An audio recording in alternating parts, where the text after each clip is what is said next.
मेरे चैनल में फिर से स्वागत है। हम इग्नू के तहत एमए हिंदी के कोड MST03 के अंतर्गत असाइनमेंट का 8वां प्रश्न देख रहे हैं, जो कि है पुरस्कार कहानी में वर्णित राष्ट्रीय भावना और व्यक्ति चेतना प्रसद उदाहरण प्रकाश डाली। जिसका उत्तर है पुरस्कार छायावादी कवि और कथाकार जयशंकर प्रसाद द्वारा रचित एक प्रसिद्ध और आदर्शवादी कहानी है। यह कहानी दो प्रबल भावनाओं राष्ट्र प्रेम और व्यक्तिगत प्रेम के बीच के द्वंद्व और संघर्ष को अत्यंत नाटकीय और काव्यात्मक ढंग से प्रस्तुत करती है। कहानी की नायिका मधुलिका इन दो परस्पर विरोधी मूल्यों के बीच फंस जाती है और अंत में अपने व्यक्तिगत प्रेम का बलिदान देकर राष्ट्र प्रेम के आदर्श को चुनती है। प्रसाद इस कहानी के माध्यम से यह संदेश देते हैं कि व्यक्तिगत सुख और प्रेम की तुलना में राष्ट्र का हित और उसकी सुरक्षा सर्वोपरि है। कहानी में राष्ट्रीय भावना का चित्रण। कहानी में राष्ट्रीय भावना का प्रतिनिधित्व कौशल राज्य के नियम, उसकी परंपराएं और स्वयं नायिका मधुलिका करती है। अब यहाँ पर चित्रण के बिंदु दिए गए हैं। पहला है राष्ट्र का नियम और परंपरा।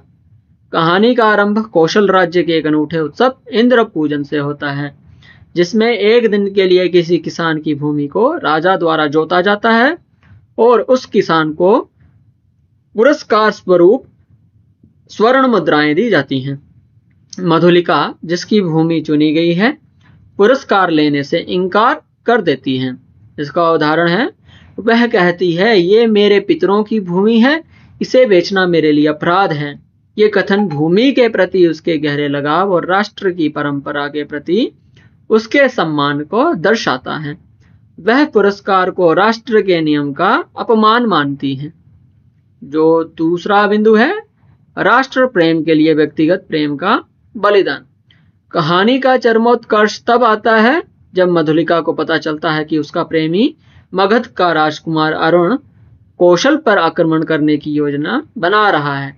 यहाँ उसके समक्ष एक गहरा द्वंद्व उत्पन्न होता है। एक और उसका प्रेम है, दूसरी ओर उसके राष्ट्र की सुरक्षा। वह एक क्षण के लिए विचलित होती है, लेकिन अंततः उसकी राष्ट्रीय भावना विजयी होती है। इसका उदाहरण है, वह स्वयं राजा के पास जाकर अरुण के षड्यंत्र का भंडाफोड़ कर देती है। यह उसके असीम राष्ट्र प्रेम का सबसे बड़ा प्रमाण है।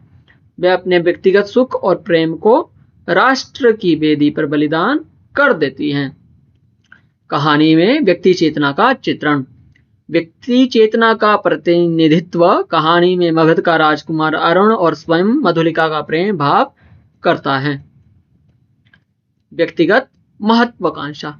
अरुण एक महत्वाकांक्षी राजकुमार है जो अपने व्यक्तिगत गौरव और राज्य विस्तार के लिए दूसरे राज्य पर आक्रमण करने को तैयार है। वह राष्ट्र के नैतिक नियमों से ऊपर अपनी व्यक्तिगत महत्वाकांक्षा को रखता है। दूसरा बिंदु, प्रेम की व्यक्तिगत अनुभूति। मधुलिका अरुण से प्रेम करती है। जब अरुण उसके सामने अपने प्रेम का प्रस्ताव रखता है और उसे अपनी भावी रानी बनाने का स्वप्न दिखाता है, तो वह क्षण भर के लिए अपनी व्यक्तिगत खुशी के बारे में सोचती है। राष्ट्र द्वारा उसकी भूमि छीन लिए जाने के बाद वह असहाय और अकेली है और अरुण का प्रेम उसे एक सहारा प्रतीत होता है। यह उसके मन में चल रहे व्यक्तिगत और राष्ट्रीय कर्तव्य के बीच के संघर्ष को दर्शाता है। तीसरा बिंदु है प्रेम के लिए बलिदान। कहानी का अंत अत्यंत मार्मिक है। जब राजा मधुलिका से पुरस्कार मांगने के लिए कहते हैं, तो वह अपने लिए कुछ नहीं मांगती, बल्कि वह अरुण के साथ खड़ी होकर अपने लिए भी मृत्युदंड मांगती है।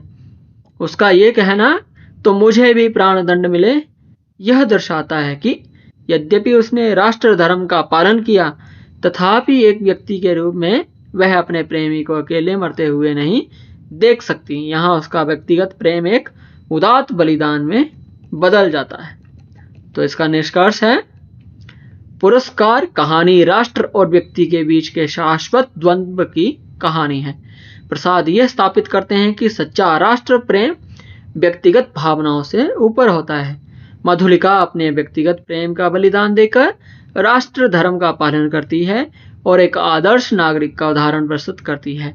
लेकिन अंत में अपने प्रेमी के साथ मृत्यु का वर्ण कर वह यह भी सिद्ध करती है कि उसका प्रेम भी सच्चा और उदात्त था। इस प्रकार यह कहानी राष्ट्रीय भावना को सर्वोच्च प्राथमिकता देते हुए भी व्यक्तिगत चेतना और प्रेम की गर्मी को पूरी तरह से नकारती नहीं है। जो ये अगला प्रश्न है इसको हम करेंगे अगले वीडियो में। फ्रेंड्स, आपसे एक रिक्वेस्ट है कि चैनल को सब्सक्राइब भी जरूर करें। तब तक के लिए धन्यवाद। मिलते हैं अगली वीडियो में।